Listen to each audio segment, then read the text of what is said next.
Kenapa untuk urusan dunia 24 tahun begitu seriusnya, taruhlah 20 tahun standarnya begitu seriusnya, tapi untuk urusan akhirat yang abadi dan kita mengerti itu dibutuhkan, kenapa tidak serius?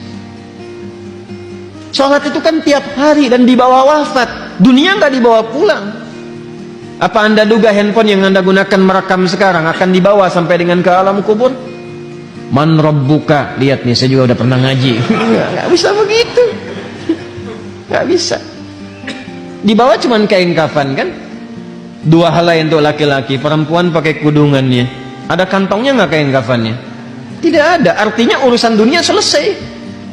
Kan demikian. Jadi yang dibawa ke akhirat, kalau jujur saya boleh tanya, lalu anda kalau meninggal, kita mau bawa apa? Ke akhirat mau bawa apa? Kita itu sebetulnya sudah meyakini karena kita beriman, ya kan? Dan sudah paham yang dibawa itu amal saleh, sholat, puasa, zakat. Tapi kenapa porsi untuk bisa menekuni yang lebih penting itu kok porsinya lebih sedikit gitu? Padahal ketika yang ini pun dikejar, dunia ikut.